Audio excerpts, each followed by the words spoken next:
for the thank you very much for the introduction, and thank you. Welcome to everybody here. So this topic, colored compositions, especially conjugation, have engaged my attention for some years, in fact. So I studied many attempts by several mathematicians to get this conjugation done.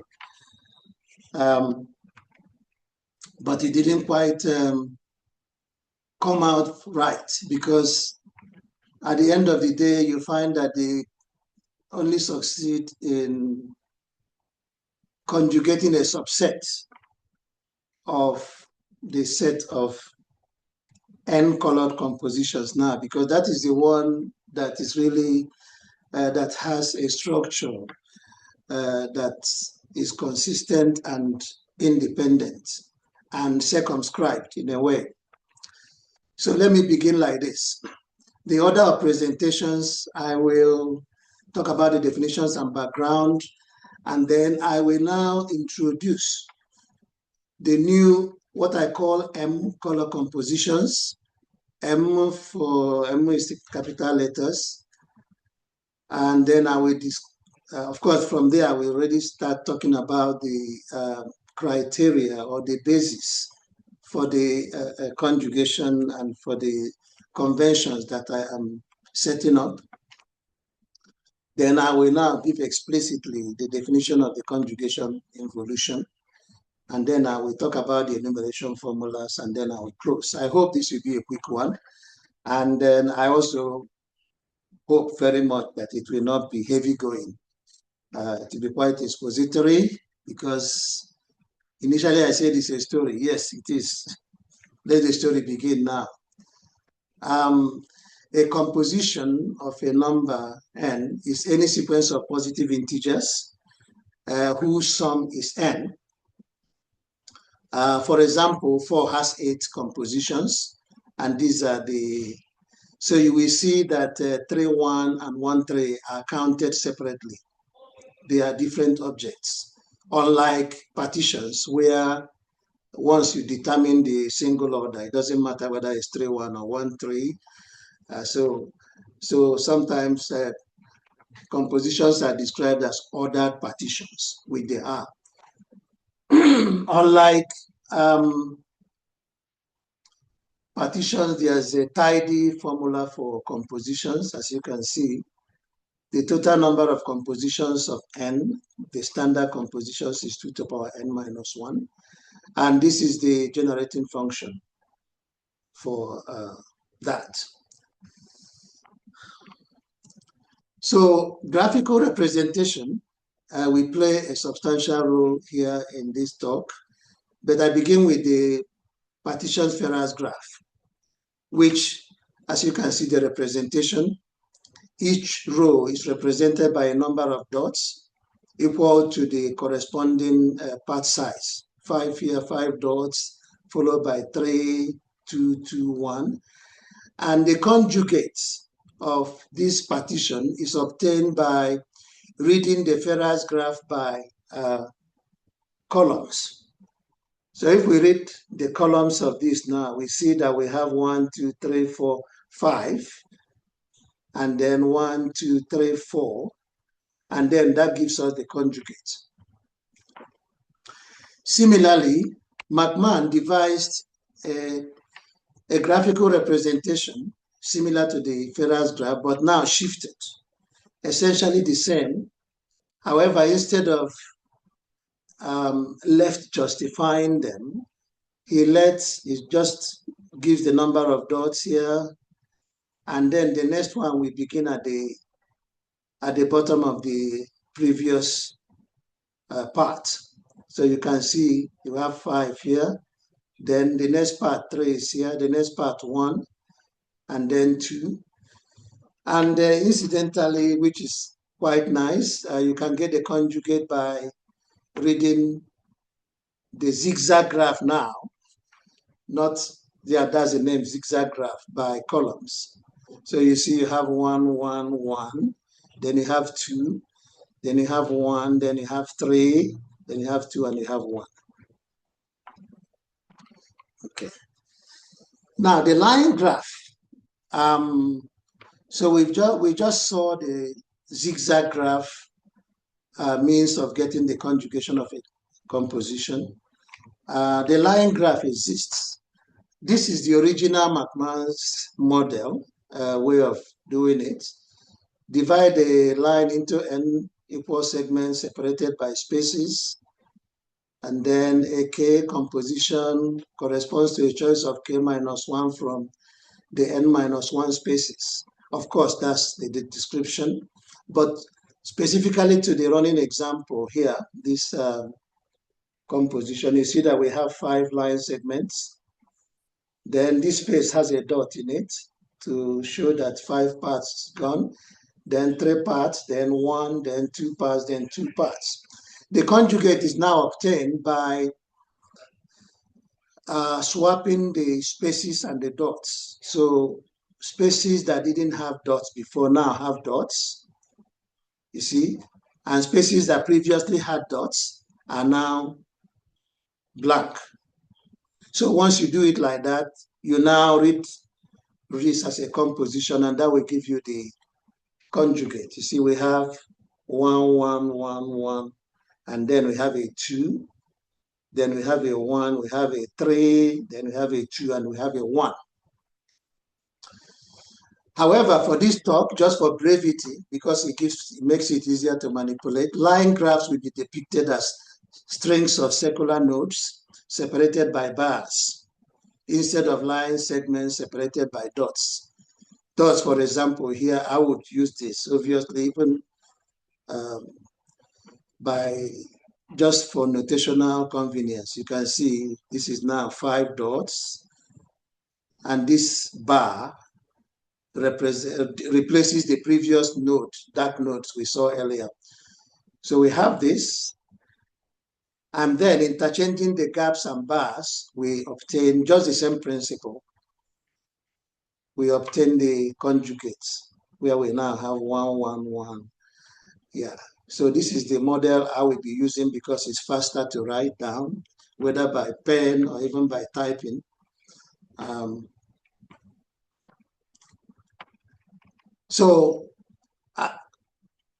We will express a composition in symbolic form where you abbreviate adjacent equal parts by multiplicity, the number of times they appear. Okay, so once you put it in this form, which is obviously one of several forms, for example, you can imagine this reversed. So the first part can be a part, so the B's are, I call them big parts because they are greater than 1. That's just conventional. It could be reversed. And of course, you can have 1 starting and 1 ending. You can have a part greater than 1 starting and ending. So this is just an example of 4 possible shapes. Then the conjugates. This is the symbolic algebra conjugation. Okay, where you see that any string of 1 borrows from both sides of it, borrows 1, 1. And any part bigger than 1 drops 1, 1. And whatever is left now becomes 1s, you know. So you can see the B here has left, given 1 over to this and 9. This previous string of 1s now becomes a big part, so to speak, to use my local notation. And this is the symbolic algebra conjugation, which will be very, very important here. For example, I have this, and then you put it in symbolic form,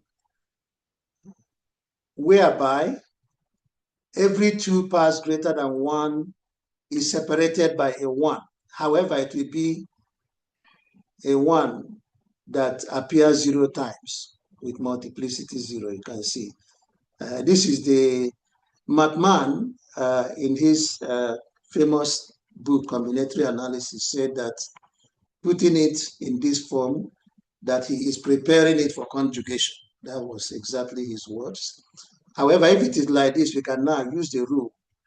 Here, you see, just I'm putting it here in this kind of detail, 1 gains 1.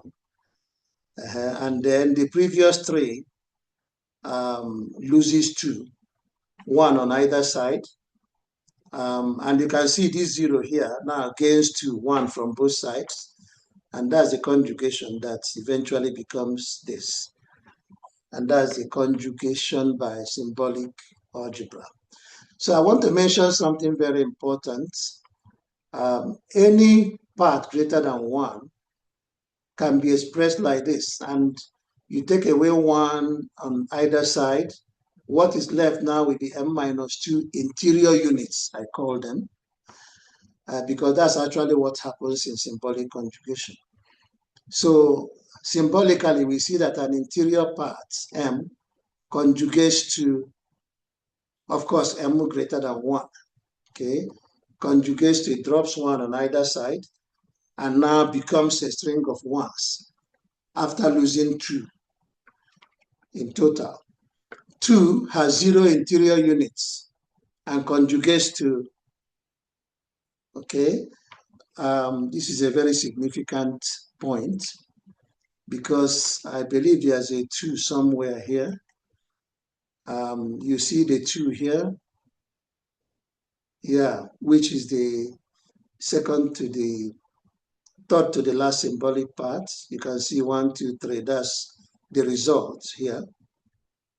Simply because when it loses 2 units, only 0 is left. So it becomes 1 appearing 0 times. Okay, so a boundary part will be first or last part of C, an interior part, just notational conventions here. Any other part of C, a big part will be any part greater than 1.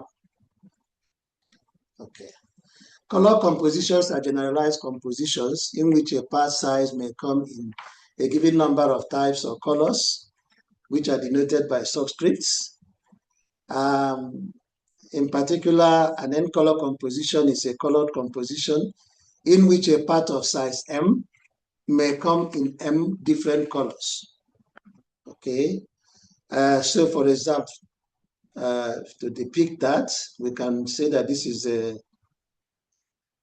colored composition, an n-color composition where each color cannot be greater than the part size. Okay, that's the, for example, there are 8 n-color compositions of nu equal to 3. Can see that. All right. The n-color notion first appeared in a paper of Agarwal and Andrews, where they studied partitions with n copies of n. Subsequently, Agarwal transferred the definition to compositions and proved that the number of n-color compositions of n is a Fibonacci number, the 2nth Fibonacci number, which is defined like this.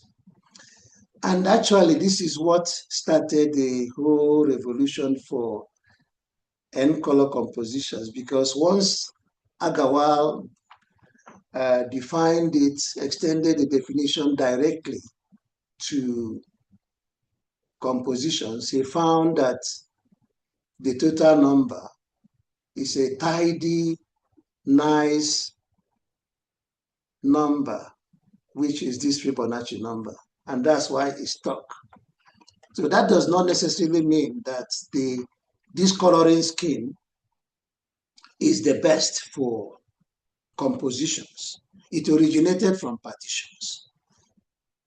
Okay, and now we say more about this fact. Perhaps that is why conjugating it always leads to kind of contradiction whenever one wants to do a comprehensive conjugation.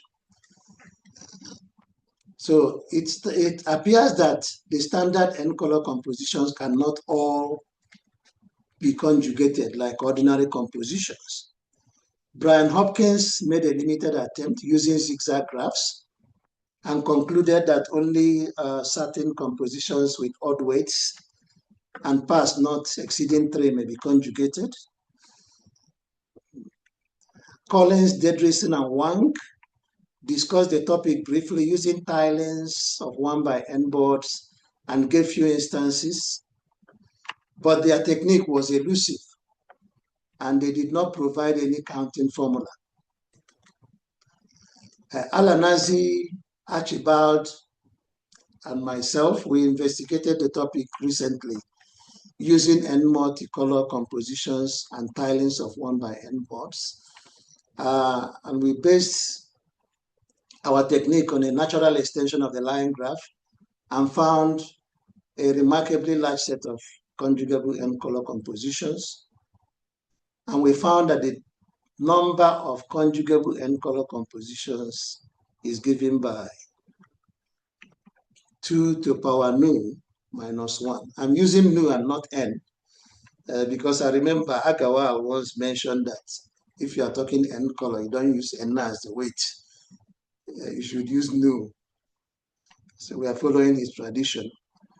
However, even in the latter model, a substantial number of objects still escaped conjugation because one can easily verify that the two, this Fibonacci number is still greater than, and as n, the nu goes to infinity, you find that it completely wipes out the size of this power of 2 actually, because the Fibonacci number here grows very fast. So this is perhaps the best in terms of, because it is systematic, they demonstrated it graphically and brought out a formula with proofs. Still, all the n-color compositions could not be conjugated. So now the new approach, instead of borrowing a color scheme from colored partitions, we apply colors directly to compositions independently. We'll be guided by the classical conjugation model of P.A. MacMahon for ordinary compositions. Namely, a composition C has a unique conjugate, C prime, that satisfies the following conditions. C prime is obtainable from C using symbolic algebra. C prime is obtainable from the line graph of C, and C prime, the conjugate, is obtainable from the zigzag graph of C. And each of these 3 holds if and only if the other 2 holds. That's what we know of ordinary conjugation of ordinary compositions. A string of M1s will be treated as a single part, M. That is a very big difference in the model I'm proposing. For instance, you have 3 1s, 3 contiguous consecutive 1s, which is symbolically abbreviated this way, may be colored 1 or 2 or 3, and thus will appear in a composition in this way, or in symbolic form, where C is. Okay. When 2 occurs as an interior part, it has no color, denoted by 2 subscripted by 0. You can see the reason for this. We already saw that. Because 2 has no interior units, and its conjugate image is 1 appearing 0 times. So that necessitates this color, even though it is conventional for when 2 appears as an interior part. So I will define this just now. You see, it's an ordinary composition, which is actually a support of the appropriate colored composition because you apply colors to the ordinary compositions to make them colored, as I will show later with maple if time permits. You see R of B, set of possible colors of a boundary big part, B, they are big parts, part bigger than 1, of course. And then this is the T of B is set of colors of an interior big part. Okay, similarly, you have a string of M1s. R denotes the boundary string of one set of colors, and then T denotes the set of colors. So these are just the possible colors that can be. So how do we define these colors? So this is now the definition. A conjugable n-color composition is a colored composition of nu obtained by applying the following color assignments to the parts of an ordinary composition C. If C is one of the trivial compositions, that is just one unique part size, all ones or just the single weight, then each symbolic part admits new colors. These are the possible ways they can appear in a composition. And then if it's just a single part, yeah, okay. I should have changed this N to nu. Yeah, technically, of course. That's what I should have done. Yeah, okay. Otherwise, if it contains at least two different parts, then these rules apply. A string of M1s, whether it is boundary or interior, will admit a choice of M possible colors. Okay. Then a big part, boundary, will admit B minus one possible colors. Okay. 2, interior will be 2 with 0 color, conventionally. Then interior, any other part that is greater than 2, we take B minus 2 possible colors from 2 to B minus 1. Okay.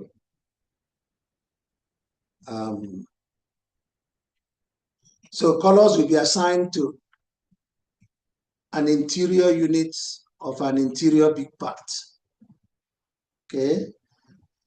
So for example, in the line graph representation, if you have a big part here greater than 2, you see these are the colorable nodes. Okay. And that is why it starts with from 2 to B minus 1. As I stated there, those are the possible nodes to be colored. Secondly, a left boundary part, big part, will be assigned a color only at one of the first B minus 1 nodes. Similarly, for a right boundary part, you can see. So here you assign colors here, the first B minus 1 nodes or the last B minus 1 nodes. Okay.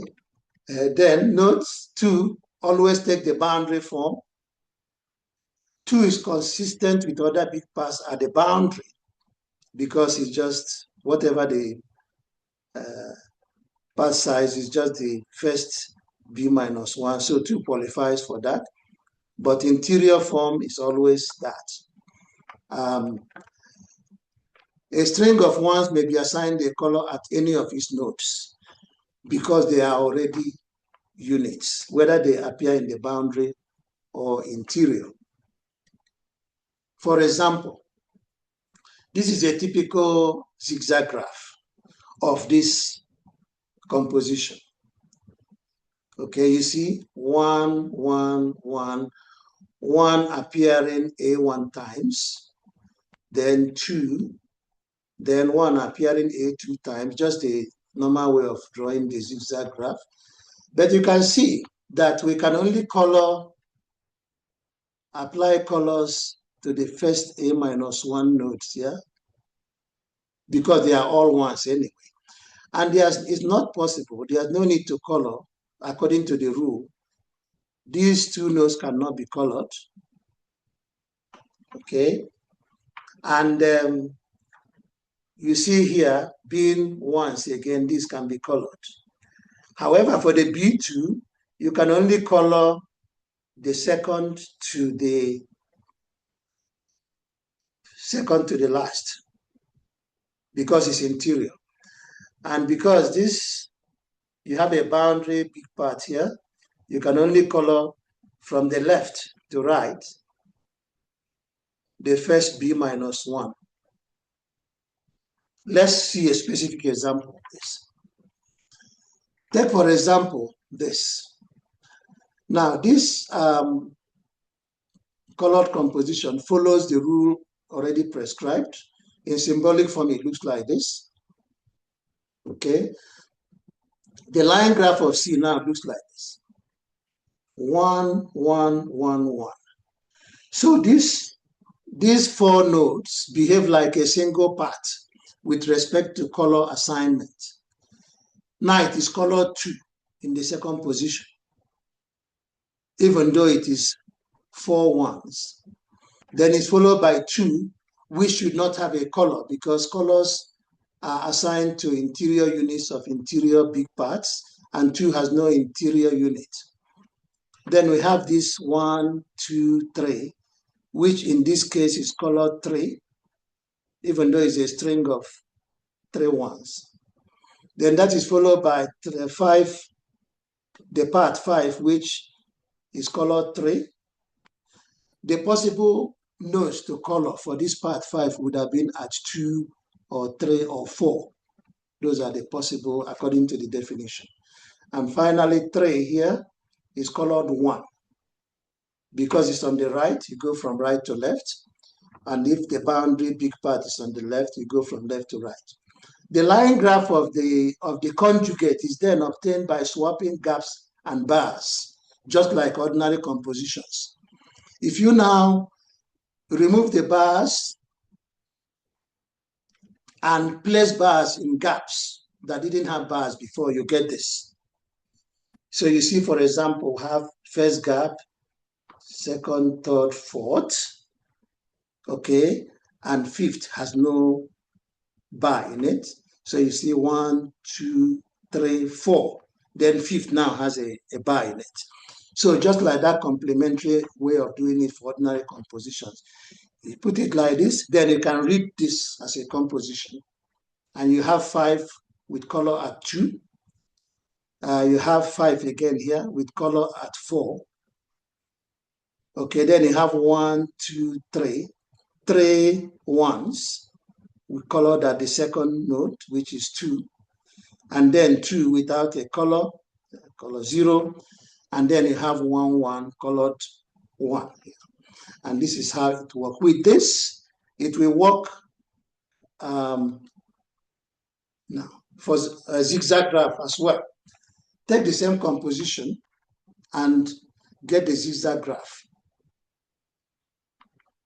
You see the 4 ones colored at 2, then 2 here without a color, then 3 ones colored at 3, followed by 5 colored at 3, and then we have, after that, we have 3 colored at 1.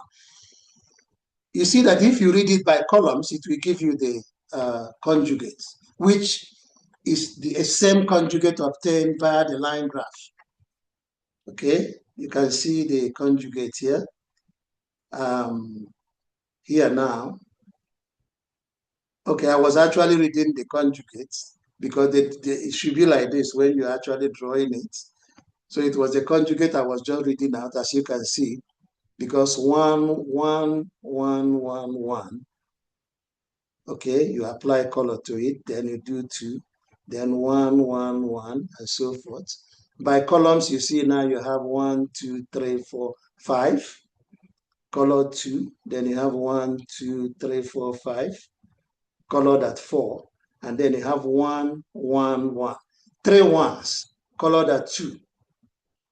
Okay, and then you have 2 here, no color, and then you have 1 and 1 with the color at 1. Okay, and that is the same conjugate we obtained here, exactly the same conjugate by the line graph following the new rules. Okay.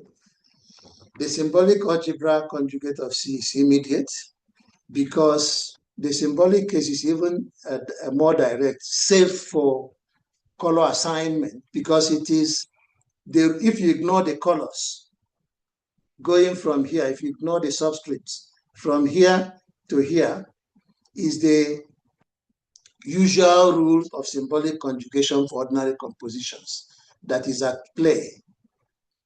It's only assignment of colors that now multiplies how many times they appear. Okay.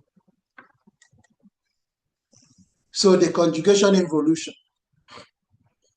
The trivial compositions conjugate as follows in an obvious way, just like ordinary composition. If they are all ones, they couple up into a single big part.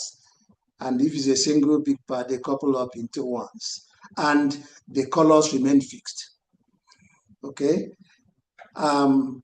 So we have this representation of an ordinary composition. Then according to the prescribed rules, we assign colors to them, which at this point, it doesn't tell us much unless we can only assume that they obey the rules. Okay, if they don't, they cannot conjugate. So the conjugation is a very strong check and balance.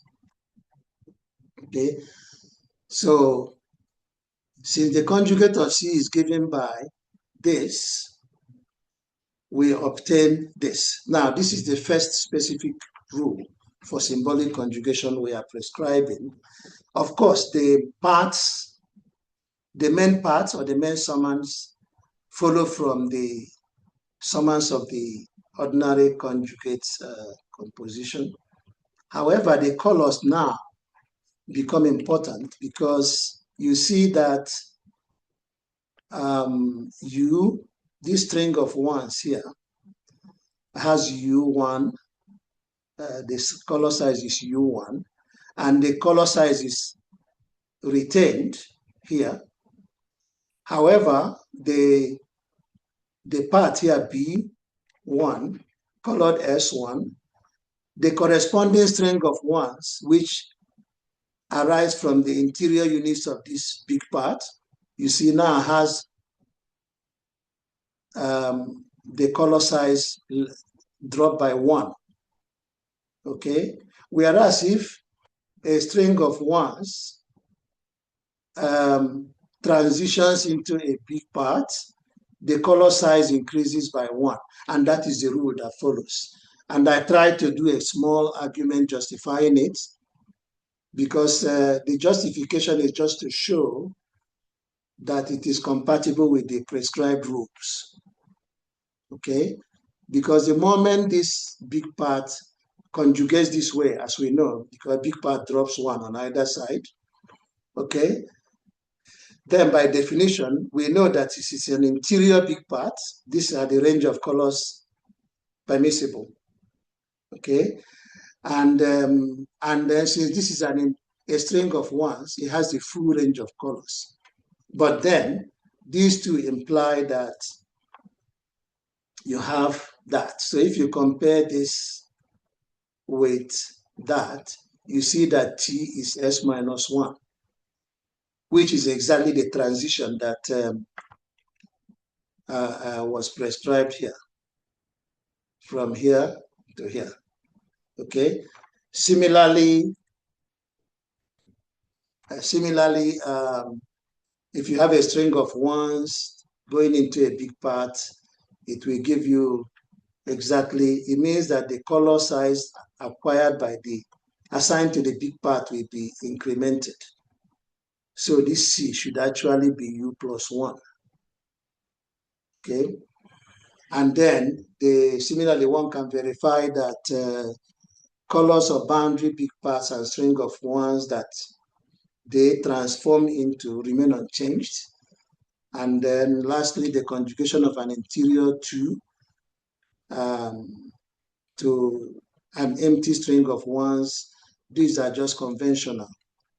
Okay, I hope I just finished. Yes, so the conjugation is well defined. So we consider M color composition. For example, this. We can now give a complete example. Let's take this composition. Okay. Symbolic algebra, according to what I just explained, goes this way, where, of course, the main parts follow the rule of ordinary conjugation. You have it that way. So you will see that 3 will remain 3 here. It doesn't change.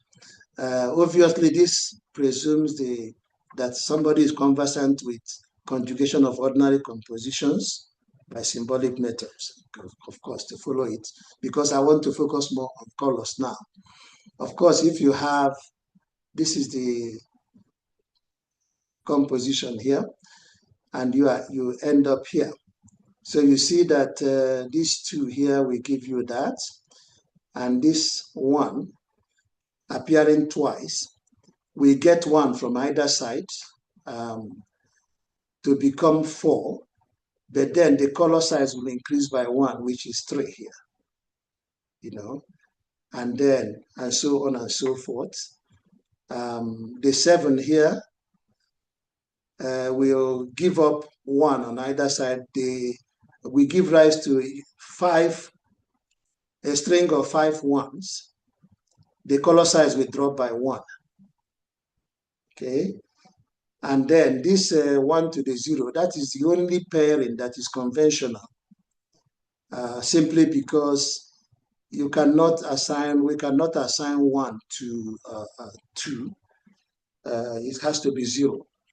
But all the others follow the exact rule of increment by 1 or decrease the color by 1. So the same composition, as a running example, we take it through the line graph. Okay, the line graph of this, you can see 1, 2, 3, 4, color 3. Okay, followed by 2 without a color, followed by 1, 2, 3, 4, 5. That's followed by 1, 2, 2 ones here, color 2, and then here 2, 4, this 7, color 6, and then 3 colored 4 colored 3, and then this is 1 colored 1. Okay, then by placing bars only in gaps that previously had no bars, we obtain this, and then you read this out as a conjugate. As a conjugate of a composition. And you have 5 here, color 3. You have 4, color 3 again. Then you have 1, 2, 3, 4, 5, colored 5. A string of 5 ones, colored 5. This is this idea of allotting bigger marks to 1, because the standard n color compositions out there right now assigns only the color 1 to any string of ones, no matter the number, the size of the string. So this is the major difference of the model I'm proposing. Okay. Then 2, and then you have 2 ones, colored 2, and they have a 2 here, colored 1. Okay. And lastly, by zigzag graph, again, you do the zigzag graph, 1, 2, 3, 4, color 3, and then 2. And after drawing the zigzag graph of this, now read it by columns, it will give you naturally the same conjugate. So we have a relationship between the the 3 different methods of conjugation, just the way they are related for the conjugation of ordinary compositions. For example, the conjugable, colored compositions of 4. There are 18 of them. And now I have grouped these in conjugate pairs.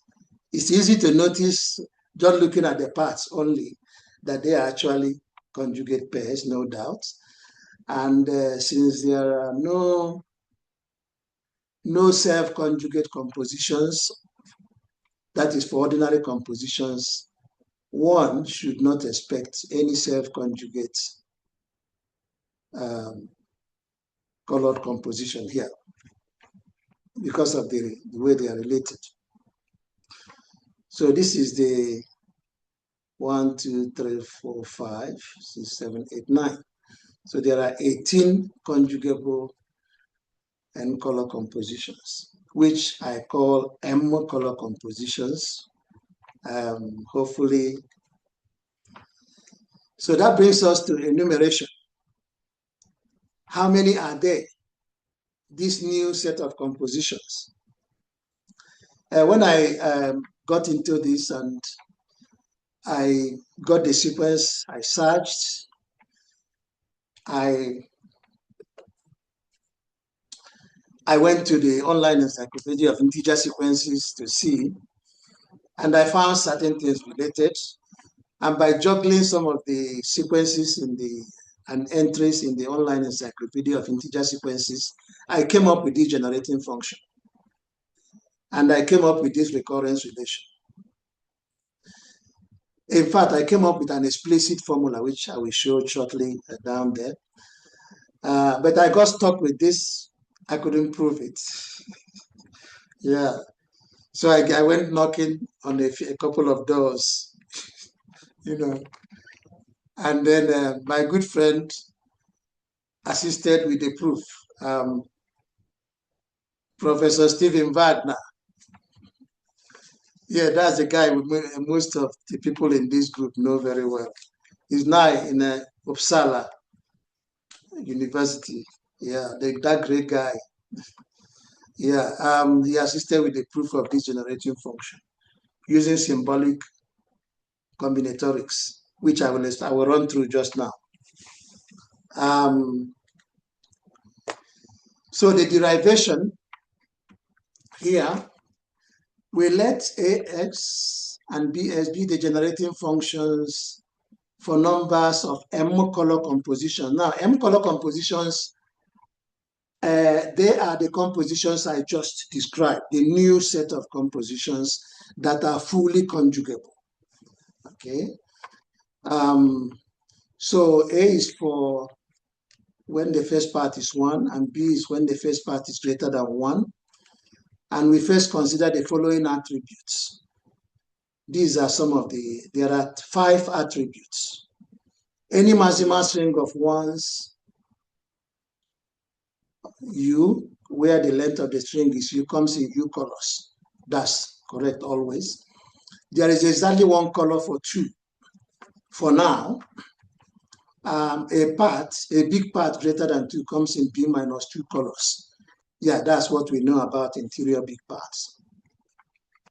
Then you see that then AX is given by an initial block of U1s for which there are U colors, followed by a composition that does not start with 1. So this is what you have. Okay. And then secondly, you have B given by an empty composition or 2, or an initial big part greater than or equal to 3, that is greater than 2,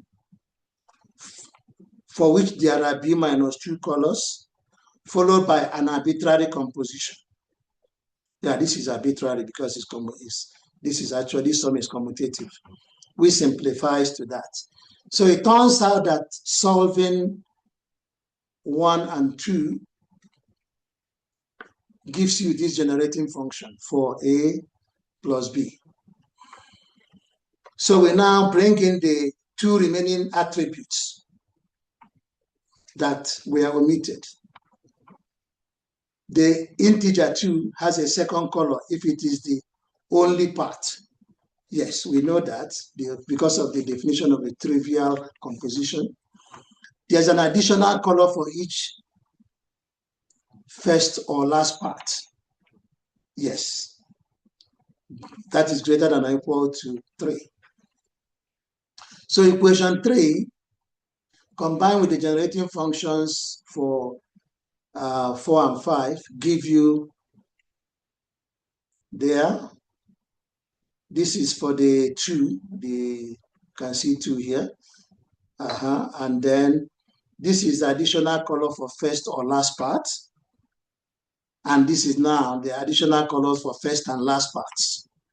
Okay, if you simplify all of these, you obtain the generating function that we wanted to prove.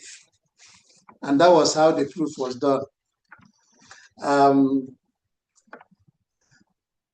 And that gives us the generating function. Of course, let's go back quickly to this. So you see, we just derived this now. The recurrence relation is routine, obviously, from the denominators. Yeah, it's a routine exercise to derive this. Yeah, where there is a little bit of work is actually on the initial conditions, and then, so let's continue now. There's a corollary, this explicit formula, which I also obtained much earlier, thanks to the online encyclopedia. But I do know that it will satisfy the recurrence relation. So in the paper, all I said is that this should satisfy the recurrence relation, and I know it will, only it will take a lot of work. That's one way of proving it, even though it's elementary. So this is essentially the long and short of the story. There are a couple of supplementary results which do not follow the symbolic combinatorics approach. So in a way, they are more straightforward. When there is no ones, that is, and then for parts greater than or equal to t, this is actually t equal to 2 case. It doesn't fit into the t greater than or equal to 3 case. Okay. So how am I doing with time? Let's see. I was saying I would do a kind of maple session if time permits, but it's not really. It will take me. How long do I have, Olivia? What? Actually, it's already time. Just that the talk was interesting, so I didn't remind you. But maybe you can look at the maple session in a different seminar. Okay, great. Wow, that's good. So my prediction is just on there isn't much time. So these are some of the references, and I thank you for your attention. Wow, thank you so much, Augustine, for the really insightful